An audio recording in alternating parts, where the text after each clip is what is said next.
morning everyone. Today I'll be talking on caudal preservation in mitral valve replacement. I am Dr. Utkarsh Sanghvi, working as a senior resident in the Department of CVTS at UN Mehta Institute of Cardiology and Research Center, Ahmedabad. So mitral valve replacement is one of the very commonest valve surgery performed in cardiac, vascular and thoracic surgery. So in the previous lectures, we have learnt about the mitral valve anatomy and also about the various approaches at the mitral valve. Today we will talk about caudal preservation. So the ultimate aim in the mitral valve surgery is to provide a competent, that is non-regurgitant and non-obstructive or non-stenosed mitral valve without compromising the left ventricular function. So these are generally met in the mitral valve surgeries with the conservative approaches like mitral valve repairs, which we'll be discussing in the next lectures as well. So a large number of patients in our country are not feasible for mitral valve repairs. They need to undergo mitral valve replacement, and this subgroup of patients should undergo preservation, that is caudal preservation, to preserve the left ventricular function.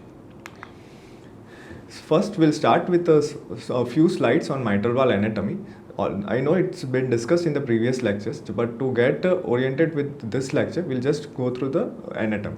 So as we all know, mitral valve is a bicuspid valve which has a subvalvular apparatus. The subvalve apparatus of mitral valve consists of chordae and papillary muscles. In normal hearts, the mitral valve annulus is round in diastole and ellipsoidal in systole. And in systole, the mitral valve orifice decreases by almost 25% and the circumference of the annulus reduces by around 30%. So coming to the subvalve anatomy, there are two papillary muscles. As we all know, they are anterolateral and posteromedial papillary muscles. Both of these papillary muscles give rise to chordae, and these chordae are attached to both the anterior and posterior mitral leaflets. As you can see in this slide, on the left hand side to my and right on yours is the anterolateral papillary muscle, and on the opposite side is the posteromedial papillary muscle. Both of them are giving the chordae which are attached to both the AML and the PML. The chordae of the mitral valve are of three types, either primary, secondary or tertiary. The primary chordae are attached to the edge of the leaflet, whereas the secondary chordae are attached to the undersurface of or the ventricular side of the leaflet, and the tertiary chordae are attached exactly at the near the ventricular septal side. The AML has all the three types of chordae, that is primary, secondary and tertiary, whereas the PML has only secondary and tertiary chordae. And the chordae on the AML insert either on the rough zone or the clear zone. This all has been described previously in the mitral valve anatomy. So first we'll understand the physiology, how the mitral valve works and what is the role of the subvalve apparatus. In 1922, Wiggers and Katz and later even Rushmer and his team proposed the concept of annuloventricular continuity. So according to this concept, the left ventricular geometry and the function are a result of the dynamic interaction between the mitral valve annulus and the left ventricular wall. These attachments between the mitral valve annulus and the LV wall, which is nothing but the subvalve apparatus, moderate the LV distension both during the diastole and the wall tension during the systole. When the papillary muscles contract during the isometric phase of the cardiac cycle, the closed mitral valve is drawn downwards into the LV cavity. Thus, this reduces the longitudinal axis of the left ventricle and increasing its short axis. So the bulbospiral muscles play a very important role in this. And because of this interaction, the myocardial fibers stretch additionally and generate more tension, leading to greater contraction and an increase in the stroke volume. And so during systole, the ventricle undergoes counterclockwise torsion deformation of the apex with respect to the base. During isometric relaxation and in early diastole, this is exactly reversed. So we call it as diastolic recoil.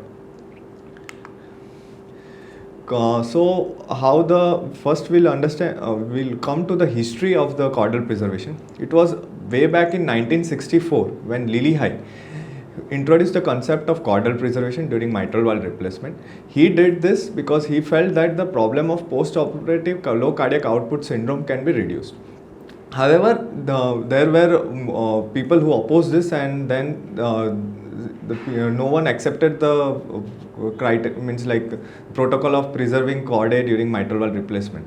But later in 1981, David reintroduced the concept of mitral valve replacement with chordal preservation after his study of mitral valve replacement in dogs. In his study, he showed that LV function deteriorated if the chordae were transected, that is not preserved, but remained unchanged when the chordae were intact. He also compared resting preoperative and postoperative LV function and also exercise induced changes after mitral valve replacement, both with chordal preservation and without chordal preservation in patients who had chronic mitral regurgitation. The LV function showed a decline in those who had chordal transection, but whereas it was preserved in those whom he had preserved chordae. Also in the chordal preservation group, there was better long-term systolic function and LV performance both at rest as well as after the exercise. So he also demonstrated increase in LV end diastolic pressure after chordal transection and conventional MVR, whereas this decreased after MVR with chordal preservation. So now we'll study what are the effects of chordal transection. Gams and his company demonstrated that chordal transection in a working dog heart led to an increase in the long axis of the left ventricle, followed by a reduction in the contractility. The LV stroke volume could then be maintained only by higher preload and up to 30% increase in the fiber force. So this shows how much important it was to preserve the chordae. Later, Henson and his team demonstrated that transection of the chordae to the anterior mitral leaflet reduced the LV function to a greater degree as compared to the transection of the chordae to the PML. So they proved that the chordae of anterior mitral leaflet are more important than the chordae of the posterior mitral leaflet. So he hypothesized that preservation of the subvalve apparatus improved left ventricular systolic performance by reduction of the LV afterload. He also proved that chordal transection shortened the long axis of the left ventricle and dilatation of the chambers. So then came a study done in the All India Institute of Medical Sciences, New Delhi by Dr. Sachin Talwar and his team. Even Dr. Sampath Kumar sir was a part of his study. So what they did was they compared the function of the chordae and the papillary muscle to a pair of gymnasts on a parallel bar, as you can see on this diagram. So the gymnast or the chordae, they move towards the parallel bar and during contraction, and they bring the floor, that is the LV wall, with them, and in addition they prevent the outstretching of the LV cavity.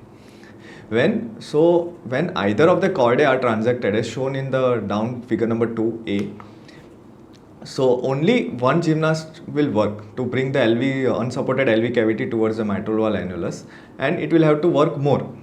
But whereas when both the anterior and posterior chordae are divided, the gymnast or the chordae don't have any arms to pull themselves up, and in an attempt to reach the bars, they have to jump higher and higher and higher.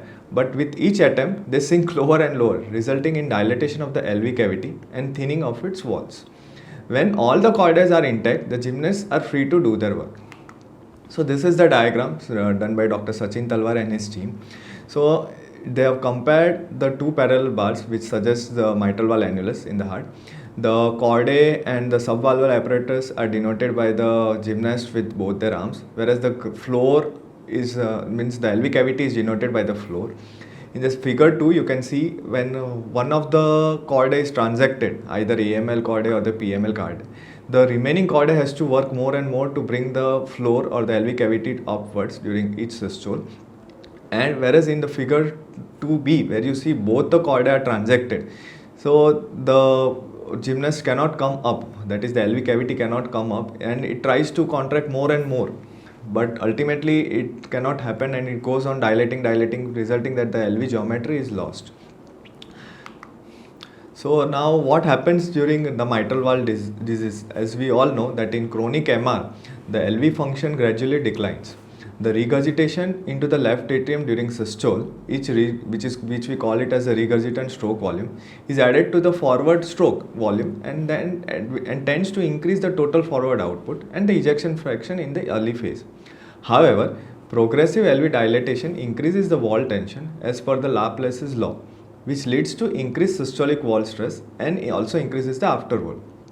But after MVR, There is a rapid increase in the LV after load, and the adaptation of the LV to change this to this change depends on the annuloventricular continuity.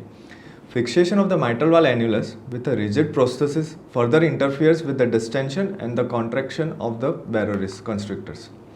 Whereas for patients who are undergoing mitral valve replacement for mitral stenosis, the LV is small, and because of severe subvalve fusion and which is generally fused in all cases, rigid and calcified leaflets, the annulus loses its sphincter-like function. Excision of the valve with chordae does not produce the picture of reduced preload and increased afterload as was observed after MVR for chronic MR. But the loss of annuloventricular continuity still depends on the progressive LV dilatation and with eventual decline of LV function in the long term. So now we'll study different techniques of chordal preservation. The first described by Dr. Lillehei in 1964, which was he did the chordal preservation which he didn't name it after himself. So it's just named as the posterior mitral leaflet chordal preservation. So here the posterior mitral leaflet is bound to the annulus with a running stitch. So what we do is we detach the posterior mitral leaflet from the annulus and then attach it downwards on the posterior mitral leaflet side. And what Dr. Lillehei reported reduction in the operative mortality from 37% to 14%. Second, in 1981, Dr. David came with his technique, which is named after his name, David's technique.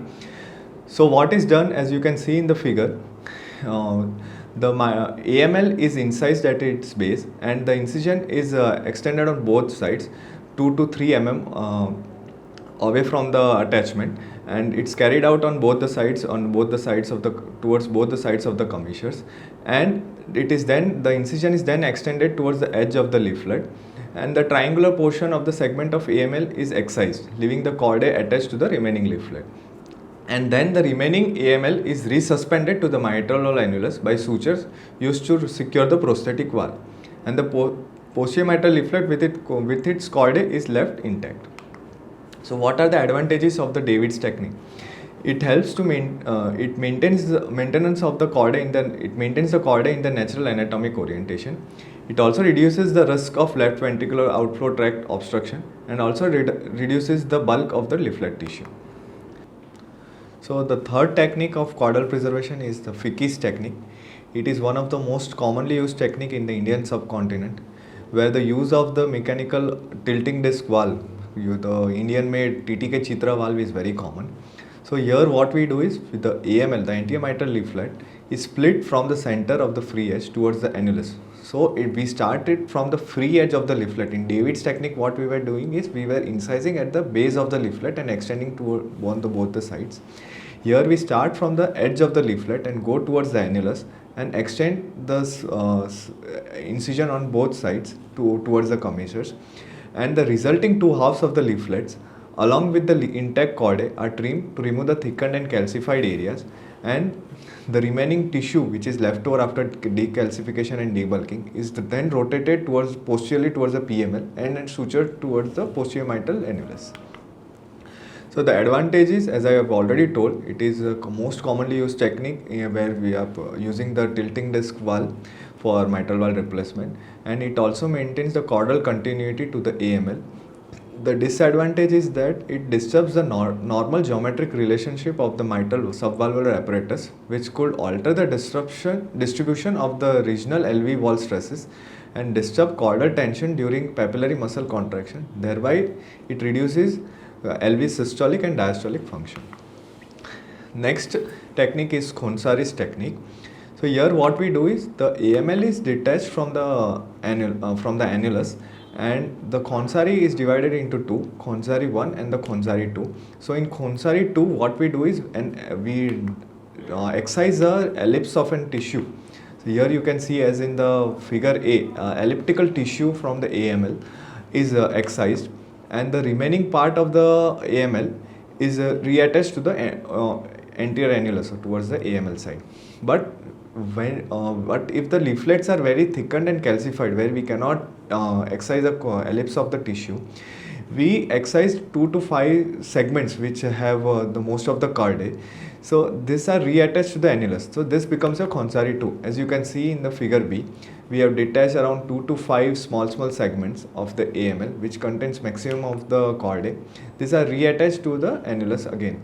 The postmitral leaflet is retained completely, and the redundant leaflet tissue is folded up into the annulus by passing the valve sutures through the annulus and bringing them through the leading edge of the leaflet tissue.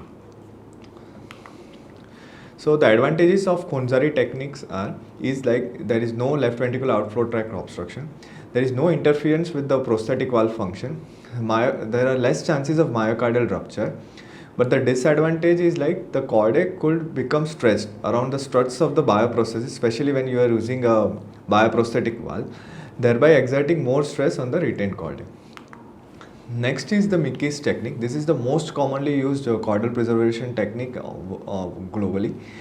So why it is most commonly used is because it maintains the normal chordal tension as the direction of the chordal force is more anterior than the one it was in the Ficky's technique.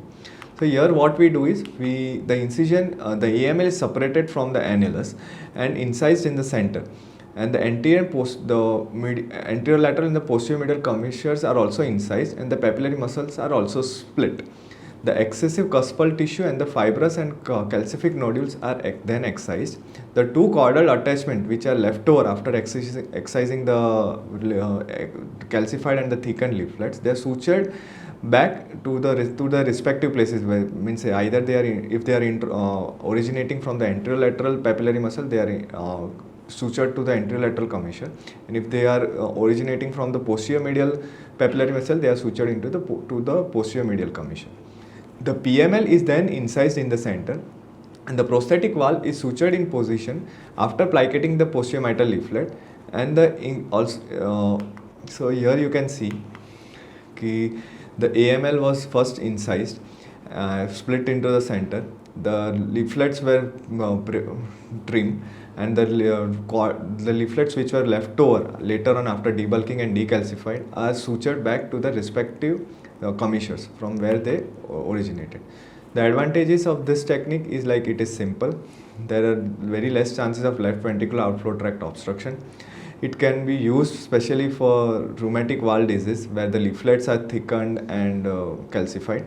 It also allows for placement of a larger prosthesis, and the use of a low profile prosthesis further reduces the incidence of leaflet obstruction from retained chordae.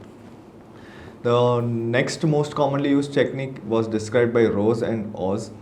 The AML is stretched posteriorly, so you pull the AML towards your side when you are operating, and an incision is placed in the center of the AML, and the rim of the remaining leaflet tissue, which contains the marginal chordae, is saved, whereas the remaining part is excised. After excising that elliptical tissue, as you can see in this figure, the AML is the remaining part is sutured with a running suture, and then later the AML is plicated towards the anterior mitral annulus. So advantages of this technique is like it reduces the bulk of AML. It also reduces the risk of left ventricular outflow tract obstruction, and also there is reduced risk of thrombosis on the redundant leaflet tissue. Various other techniques which are less commonly used are Wender and Salm's technique and Hughes technique. Now, what are the advantages? We have learned today different techniques, and also we have undergone the physiology, anatomy, everything. So most of you would have understood like what could be the advantages, what could be the disadvantages. Just to summarize, the advantages can be of chordal preservations are like it preserves the LV geometry and function. It reduces the chances of LV dilatation. It also reduces the chances of low cardiac output syndrome. It improves short and long-term survival, reduces risk of atrioventricular groove rupture, also reduces the risk of LV rupture, and also studies have shown that it also improves the right ventricular function indirectly. The disadvantages are like most of the people are not familiar with the chordal preservation, so it increases the operative time, there are chances that you can cause left ventricular outflow tract obstruction. With chordal preservation, if not done correctly, there may be a chance like you will have to place a smaller size valve. it can hinder the prosthetic valve function, especially when you have not selected a correct technique of caudal preservation with the type of valve which you are using. So please use Ficki's technique for tilting disc valve and Mickey's or any other technique for the bileaflet valve if you are using a mechanical prosthesis, and it requires expertise.